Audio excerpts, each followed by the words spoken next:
Welcome back, and we now move on to Chapter 5 of the Harris-Platzner textbook.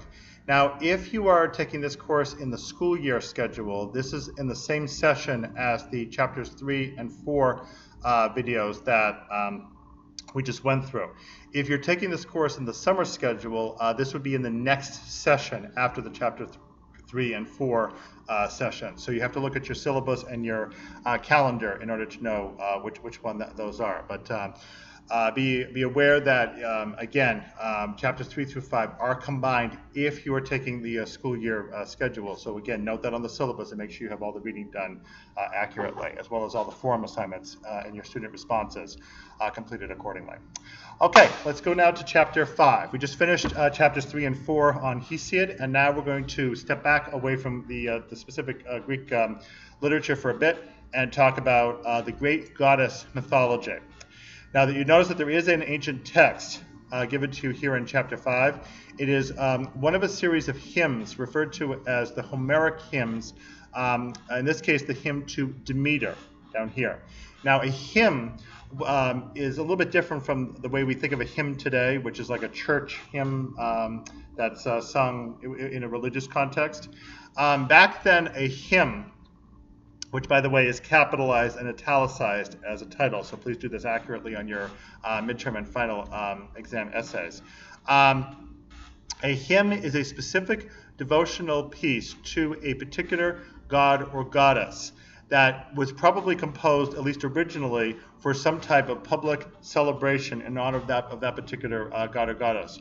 What it will usually do is give specific attributes of that particular god or goddess, and then if it's one of the longer ones, like the hymn to Demeter, and the next chapter, chapter 6, will give one on Hermes as well.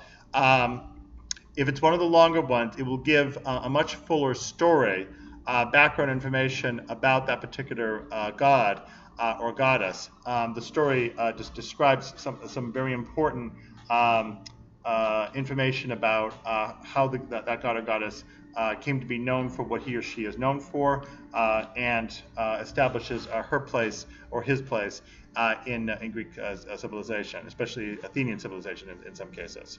Okay, so you should be aware of that for a hymn, that it has that very specific use. And remember, again, it is a title of the work. So when you refer to it in an essay, you need to capitalize the word hymn and italicize it. If you write down the word hymn like a common word with a small letter, you're referring to something other than this particular hymn, because there's no such thing as a hymn in the modern sense in any ancient Greek work. So please do not make that confusion. Those two words are not interchangeable. Okay, so now let's talk about Greek goddess mythology. So the Greek goddess mythology is especially noteworthy with the figure of Gaia. We have from Near Eastern mythology the concept of one large mother goddess who is overarching in power and influence over the entirety of creation. And you, in your Harris-Platzner textbook for chapter 5, you saw some images, particularly of fertility figures, such as Venus and stuff, the equivalent from many of the Near Eastern cities. The idea of birth, creation, fertility for future birth all goes together.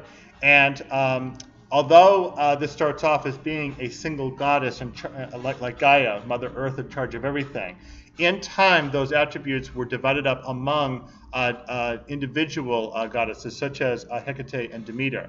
One particular goddess who is connected with fertility this way is Artemis, whom you're going to know as the goddess of the hunt, one of the Olympians. But interestingly, Artemis has one of the most famous divine temples in the city of Ephesus, and in fact it was one of the 7 wonders of the ancient world.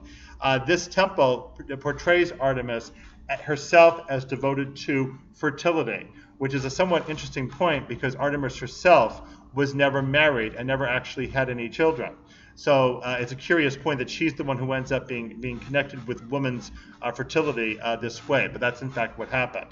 And she appears to have picked up that concept of fertility from these earlier concepts of the fertile great goddess, again, overarching all creation, including human creation.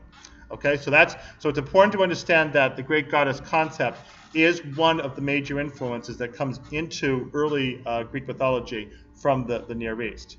Now, there are quite a few different sides to that, which the textbook describes, and I'm not going to spend time in this video describing them all because they're simply too complex. So I think most of the textbook itself should describe that, but I wanted to touch upon a few individual examples of how this great goddess creation works.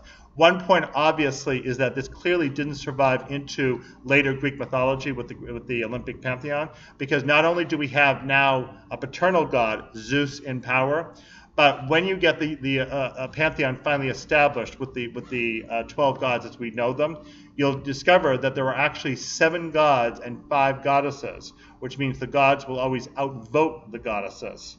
So this is a much more paternal male world established in later Greek days, and clearly, therefore, something must have slipped away from the original overarching female concept into this more patrilocal world and patriarchal world, as the Greeks seemed to prefer things in later times. So that's what I'll try to describe a little bit here.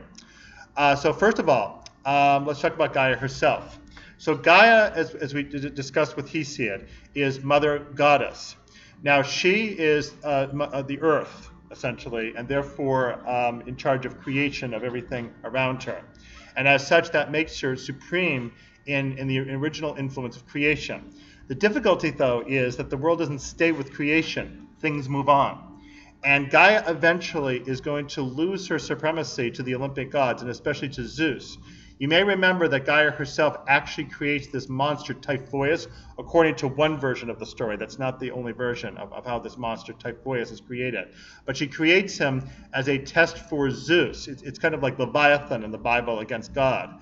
Zeus, with great difficulty, is eventually able to defeat Typhoeus, and in an act that somewhat mirrors what Uranus does, heaven, stuffing all of Gaia's children back into Gaia, Zeus does the same thing with Typhoeus after beating him.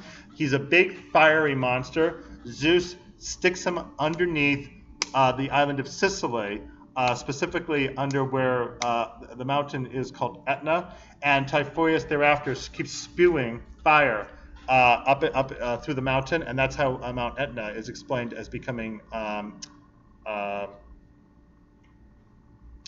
a volcano, and that's an etiological example of how Mount Etna thereafter will occasionally burst up with fire and become a volcano. Okay, so that's how Zeus finally is able to defeat Gaia, essentially, by defeating her representative, Typhoeus. So it's interesting to see this tension, first of all, between the older goddesses and the younger goddesses, and second, between a female strong figure and a male strong figure.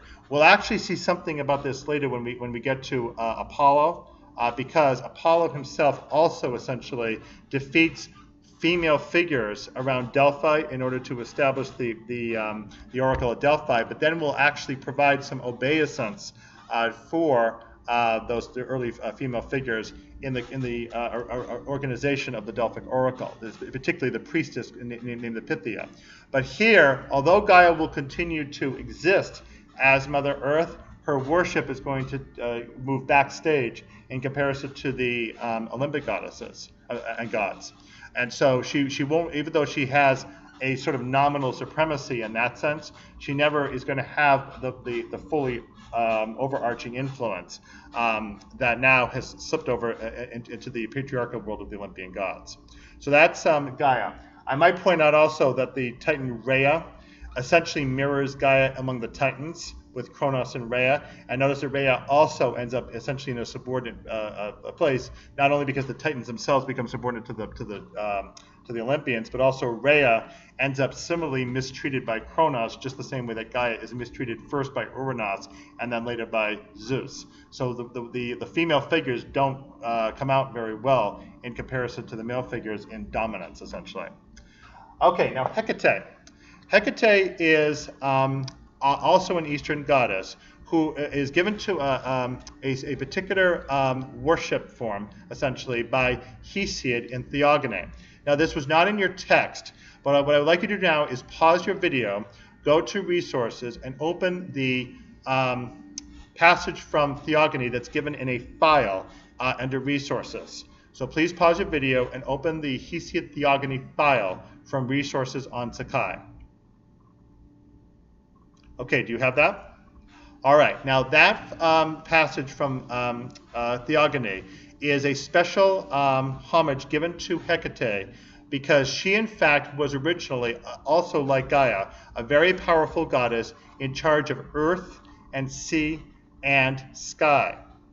So she had three-form supremacy. Because of her triad of power, she's often described as three-formed, and in fact, that's the word used by the Roman mythology, triformis in Latin, which means three-shaped. And in later days, Hecate was actually depicted as having three dog's heads, rather similar to the dog Cerberus, the guard dog of the underworld. So Hecate originally has this threefold supreme power: earth, sea, and sky. Now, the difficulty with Hecate in this respect, though, is her connection with earth. And it's also another reason why Gaia also loses supremacy. Earth is creative and fertile and nubile, but earth can also be very dangerous. You can have diseases and snakes that bite you or sting you, and insects and so forth that come out. And earth sometimes doesn't cooperate. There could be earthquakes and volcanoes, or even if you're trying to raise crops, they may fail. They may get diseased. There may be a storm that wipes them out and so forth. So earth is a very difficult concept for the Greeks to deal with. And the word for related to earth in ancient Greek is this. You kind of have to stumble on the word. It's chthonic, from the Greek word which looks like this in Greek, chthon, which is the word for earth in Greek. And so a chthonic goddess or god is one specifically connected with the earth. The Olympian gods, on the other hand, way up near the sky, are considered to be celestial gods. Celestial deities are going to, generally speaking, be supreme over chthonic deities. Chthonic deities are the dangerous infernal ones, because the earth, in addition to being dangerous in itself, is also the cover, basically, for the underworld, which is associated with death and all those infernal concepts like punishment and Nemesis, the goddess of vengeance, and the Furies who come out all gory with blood that can haunt mankind, as we'll see in later Greek tragedy, and so forth. So Hecate's connection with earth ends up dooming her, basically, because she becomes associated with the earth and specifically the underworld. For that reason, she becomes a witch. And she's associated with nighttime, with hunting, just like Artemis later, with dogs, and with various infernal monsters. That's, again, why she ends up with the three dogs yapping. That depicts her in a very bad light. She's associated with the moon, which therefore is also dangerous, because that means darkness and being caught in some predicament at night, and so forth. So Hecate goes from being this positive supreme being in charge of everything into this very nasty and dangerous figure associated with witchcraft and nighttime. And interestingly, Hecate is the goddess who provides the inspiration for the sorceress Medea in Euripides' tragic play Medea, in which she's the one who will punish Jason and Jason's new bride when Jason abandons her and destroys their marriage for a new bride in the city of Corinth. So Medea herself is a witch, and she derives her inspiration specifically from Hecate. And because Medea herself is Eastern, again, we have this connection of the Eastern world, which is the foreign, barbaric part of the world in relation to the Greeks, and where therefore the Greeks always see threats to their own civilization coming from, especially in a mythological context. So Hecate is another example of a powerful female figure who ends up being subordinated under a newly arrived powerful male dominance. Okay, in our next video coming up, we will switch now to the figure of Demeter and that hymn to Demeter at the end of chapter 5. Come on right back for the next video.